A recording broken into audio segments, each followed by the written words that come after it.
कौन कहता है आसमान में छेद नहीं हो सकता, एक पत्थर तो दिल से उछालो यारो। इसी कहावत को सच किया था नेपोलियन बोनापार्ट ने, जब उसने बहुत थोड़े से समय में ही लगभग पूरे यूरोप में अपना दबदबा कायम कर लिया था। फ्रांस में सालों तक राज करने वाला बोनापार्ट सिर्फ एक बैटलफील्ड जीनियस ही नहीं, बल्कि वो एक पेंटर, राइटर और जनता का प्यारा शासक भी था। इन्होंने ये साबित कर दिया था कि जंग सिर्फ कदकाठी से ही नहीं बल्कि अक्ल से भी जीती जाती है। फ्रांस जैसे छोटे से देश को नेपोलियन ने सिर्फ अपनी बेहतरीन रणनीति से उस वक्त का सबसे बड़ा और ताकतवर एम्पायर बना दिया था। जिस ब्रिटिश एम्पायर ने हम पर 200 सालों तक राज किया, उन्हीं ब्रिटिशर्स पर नेपोलियन अकेले ही भारी पड़े थे। एक तरफ बोनापार्ट हर जंग जीत रहे थे और फ्रांस को समृद्ध बना रहे थे, वहीं दूसरी तरफ उनकी पर्सनल लाइफ उन्हें खोखला कर रही थी।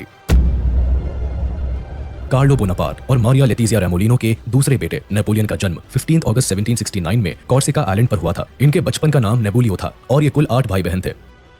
बोनापार्ट के फादर कार्लो एक लॉयर और रेवोल्यूशनरी थे, जिन्होंने कॉर्सिका की आजादी के लिए फ्रांस के अगेंस्ट चल रहे लड़ाई में साथ दिया था। बट फ्रांस के इन्वेजन के बाद ये लुइस 16 के दरबार में कॉर्सिका के रिप्रेजेंटेटिव के तौर पर शामिल हो गए। कार्लो को कॉर्सिकन नेशनलिस्ट और रेवोल्यूशनरीज ट्रेटर मानते थे, क्योंकि उन्होंने एक समय पर साथ देने के बजाय फ्रेंच गवर्नमेंट के साथ काम करना शुरू कर दिया था। एक तरफ कॉर्सिका के लोग बोनापार्ट को ट्रेटर समझते थे, वहीं दूसरी ओर फ्रांस के लोग बोनापार्ट को हमेशा बाहर वाला समझते रहे। बचपन से बोनापार्ट के मन में ये बात थी कि उन्हें कुछ बड़ा करना है, उन्हें फ्रांस को पावरफुल बनाना है और खुद को साबित करना है, जिससे कि पूरा फ्रांस उन्हें अपना बना ले। 9 साल की उम्र में इन्हें ऑटन के एक रिलीजियस स्कूल में भेज दिया गया, लेकिन यहाँ इनकी मुश्किलें बढ़ने लगी थी। अपने कदकाठी और फ्रेंच लैंग्वेज को सही ढंग से नहीं बोल पाने की वजह से इन्हें स्कूल के बाकी स्टूडेंट्स काफी ज्यादा बुली किया करते थे। सारे बच्चे इन्हें आउटसाइडर बोलकर चढ़ाते थे और इनके रहन सहन पर भी ताने मारते थे। नेपोलियन इन बातों से काफी दुखी रहता था और हमेशा फ्रेंच सोसाइटी में मैच करने के लिए एफर्ट्स डालता रहता था। फिर भी नेपोलियन ने किसी तरह अपना स्कूल पूरा किया और इसके बाद मिलिट्री ज्वाइन करने के बारे में सोचा, जिसके बाद 1785 में नेपोलियन ब्रियन के मिलिट्री कॉलेज में गए, जहाँ इन्होंने मिलिट्री ट्रेनिंग ली और फिर पेरिस के मिलिट्री अकेडमी में पढ़ाई की, जहाँ इन्हें आर्टिलरीज को ऑपरेट करने की ट्रेनिंग दी गई। पर इस बीच इनके फादर की डेथ हो गई। अब एक तरफ फैमिली को सपोर्ट करना था और दूसरी तरफ अपने सपनों को पूरा करने की जिद थी। पर यहाँ फैमिली की रिस्पॉन्सिबिलिटी जीत गई और काफी कम उम्र में उन्होंने फ्रेंच आर्मी में as a second lieutenant join कर लिया।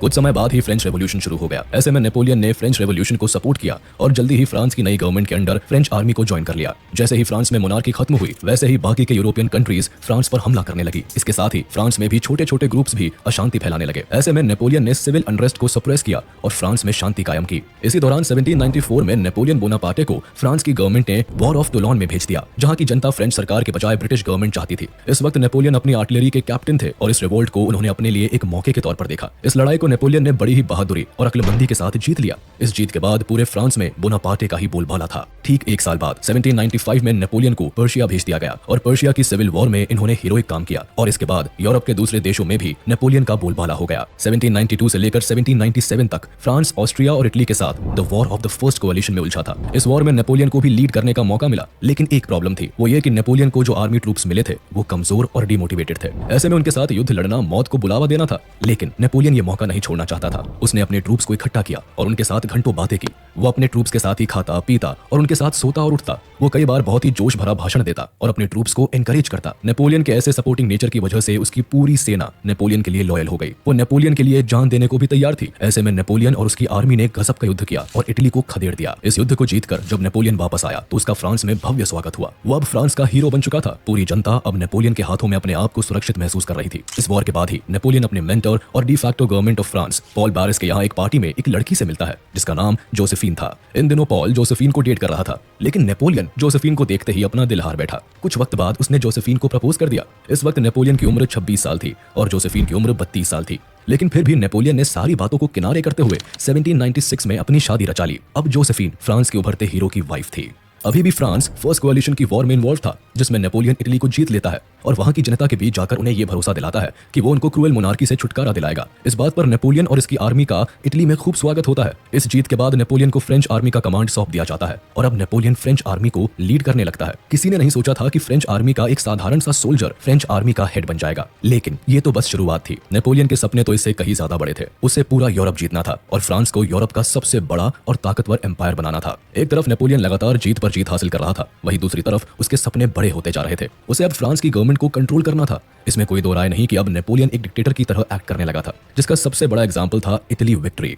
इटली जीतने के बाद नेपोलियन और इसकी आर्मी ने उसे लूट लिया था। अब नेपोलियन की नजर ब्रिटेन पर थी, जिसके लिए वो इजिप्ट में ब्रिटेन नेवल फोर्स पर अटैक करके वहां से ट्रेडिंग सिस्टम को इन्वेड करना चाहता था। लेकिन इसे ये बात अच्छे से मालूम थी कि ब्रिटेन के नेवल फोर्स को हराना इतना आसान नहीं था। अगर नेपोलियन इजिप्ट में मौजूद नेवल फोर्सेस को हराने में कामयाब हो जाता तो वो अपने अगले प्लान के मुताबिक भारत में मैसूर के राजा टीपू सुल्तान से हाथ मिलाता, जो उस वक्त पर अंग्रेजों के सबसे बड़े दुश्मन में से एक थे। लेकिन ऐसा नहीं हो सका। इसके बाद 1798 में नेपोलियन ने इजिप्ट में आकर कई जंग लड़ी, जिसमें बैटल ऑफ पिरामिड भी शामिल थी। इन सारी लड़ाइयों को जीतने के बाद नेपोलियन को इस बात का पूरा यकीन हो गया था कि अब इजिप्ट में मौजूद ब्रिटिश नेवल को हराने से कोई नहीं रोक सकता। 1799 में अबू कीर के इन्वेजन के दौरान नेपोलियन ने जीत तो हासिल कर ली थी, पर उसकी काफी बड़ी कीमत उन्हें चुकानी पड़ी, क्योंकि कई फ्रेंच सोल्जर्स प्लेग की वजह से अपनी जान से हाथ धो बैठे, जिस वजह से ये बैटल ऑफ नाइल हार गए। ये एक बड़ी वजह बनी जिससे नेपोलियन ना ही इजिप्ट पर कब्जा कर पाया और ना ही ब्रिटिशर्स के नेवल फोर्स को खदेड़ पाया, जिसके कारण उसे खाली हाथ पेरिस लौटना पड़ा। लेकिन फिर भी फ्रांस की जनता ने नेपोलियन को अपना हीरो ही माना। नेपोलियन कई बार अपनी पेंटिंग्स बनवाता और खुद को फ्रांस का सबसे वर्दी एडमिनिस्ट्रेटर के तौर पर स्टैब्लिश करने की कोशिश करता रहता।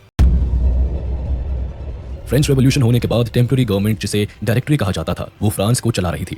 लेकिन इसमें कोई दो राय नहीं कि डायरेक्टरी की कमजोर पॉलिसीज फ्रांस में इकोनॉमिक और पॉलिटिकल स्टेबिलिटी नहीं स्टैब्लिश कर पा रही थी।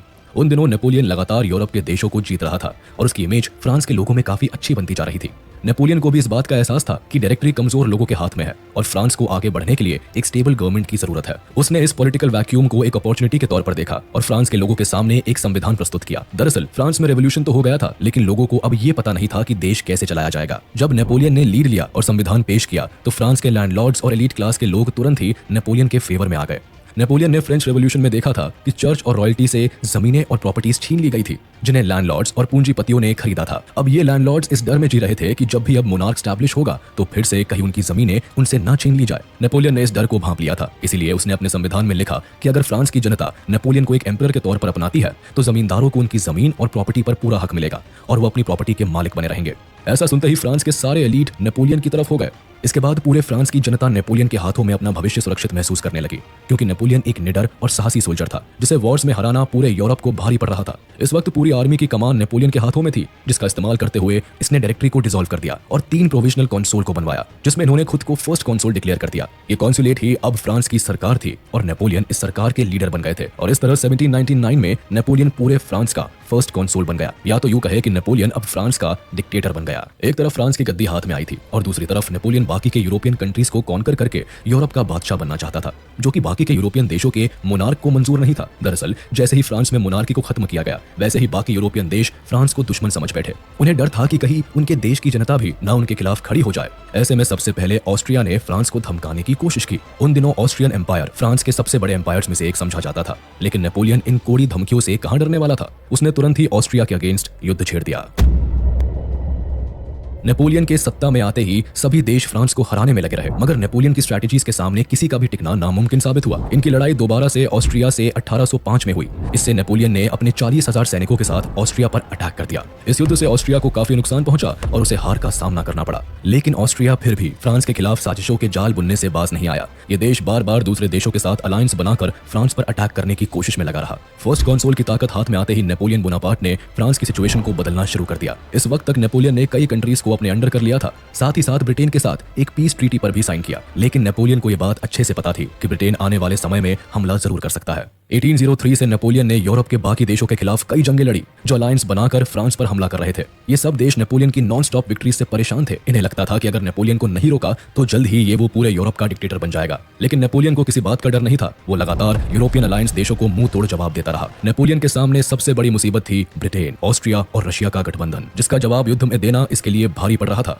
इसी दौरान 1805 में बैटल ऑफ ट्रफलगार हुई। नेपोलियन हमेशा से ही ब्रिटिश को हराना चाहता था, इसीलिए फ्रेंच और स्पेनिश आर्मी ने मिलकर ब्रिटिश नेवल आर्मी पर अटैक करने का प्लान बनाया। ब्रिटिश नेवल फोर्सेस उन दिनों विश्व की सबसे मजबूत और स्ट्रेटेजिक सेना मानी जाती थी, जिसे हराना किसी के बस में नहीं था। लेकिन नेपोलियन ने उन्हें अटलांटिक ओशन में स्पेन के पास केप ट्रैफलगार में घेर लिया और यहाँ ब्रिटिश नेवल फोर्सेस और फ्रेंच कोalition फोर्सेस के बीच घमासान युद्ध हुआ। लेकिन इसमें ब्रिटिश आर्मी की जीत हो जाती है। इस युद्ध को वॉर ऑफ द थर्ड कोalition नाम दिया गया, जिसमें नेपोलियन को एक बार फिर से ब्रिटिश से नाकामयाबी मिली। Napoleon war of the third coalition युद्ध में उलझा हुआ था और इसी बात का फायदा उठाते हुए 1805 में रशियन और ऑस्ट्रियन एम्पायर ने भी फ्रांस पर एक साथ हमला बोल दिया था। उनको लगा था कि नेपोलियन इस युद्ध में हार जाएगा, लेकिन ऐसा नहीं हुआ। नेपोलियन ने सीधा जर्मनी का रुख किया और वहां से अपनी आर्मी को डिवाइड करते हुए ऑस्ट्रियन और रशियन आर्मीज का मुकाबला किया। इसी वक्त वर्ल्ड फेमस बैटल ऑफ ऑस्टरलिट्ज हुई, जिसमें नेपोलियन ने रशिया और ऑस्ट्रिया दोनों को एक साथ हरा दिया। इसके बाद ऑस्ट्रिया ने तुरंत ही फ्रांस के साथ ट्रीटी ऑफ प्रेसबर्ग साइन करके शांति समझौता कर लिया और वियना को नेपोलियन को सौंप दिया। उन दिनों ऑस्ट्रियन एम्पायर यूरोप के सबसे पावरफुल एम्पायर्स में गिना जाता था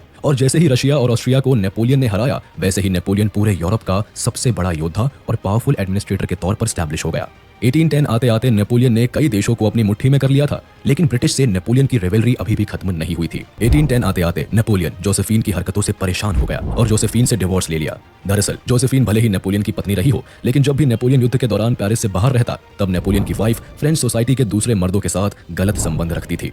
नेपोलियन अपनी पत्नी से बेहद प्यार करता था, लेकिन बीतते वक्त के साथ नेपोलियन ने भी जोसेफीन 10 में उससे तलाक ले लिया। जोसेफीन से तलाक लेने के बाद नेपोलियन उदास रहने लगा। उसे ना तो जोसेफीन से सच्चा प्यार मिला था और ना ही गद्दी का वारिस मिला था। इसीलिए उसने 1810 में ऑस्ट्रिया के एक शाही परिवार की लड़की मैरी लुईस से दूसरी शादी कर ली। शुरुआत में तो नेपोलियन ने मैरी लुईस से शादी सिर्फ एक वारिस पाने के लिए की थी, लेकिन धीरे धीरे वो मैरी लुईस से बहुत प्यार करने लगा। 1811 में मैरी लुईस ने एक बेटे को जन्म दिया, जिसका नाम Napoleon François Joseph Charles Bonaparte था। मैरी से शादी करने के बावजूद नेपोलियन हमेशा ही जोसेफीन से संबंध रखता और उसके मरने तक एम्प्रेस ऑफ फ्रांस का टाइटल भी जोसेफीन का ही रहा। नेपोलियन को फ्रांस की इकोनॉमी को बूस्ट करना था और इंडियन ओशन में ब्रिटेन के वर्चस्व को खत्म करना था। अब तक फ्रांस के कब्जे में सिर्फ मॉरिशियस आइलैंड ही रह गया था, जिसे बेस बनाकर नेपोलियन हमेशा ही ब्रिटेन से युद्ध करता था। ऐसे में नेपोलियन ने एक बार फिर अपना ध्यान ब्रिटेन की तरफ किया। इस बार इन्होंने पहले ही यूरोप के कई सी पोर्ट्स को इन्वेड कर लिया, ताकि इन स्टेट्स को इकोनॉमिकली कमजोर कर दिया जाए और ब्रिटेन को टारगेट करना आसान हो जाए। फ्रांस ने मॉरिशस में अपनी हैवी आर्मी लगा दी, ताकि ब्रिटेन का इंडियन और दूसरी कॉलोनी से कनेक्शन काट दिया जाए और बीच समुद्र में ब्रिटेन को हराया जा सके।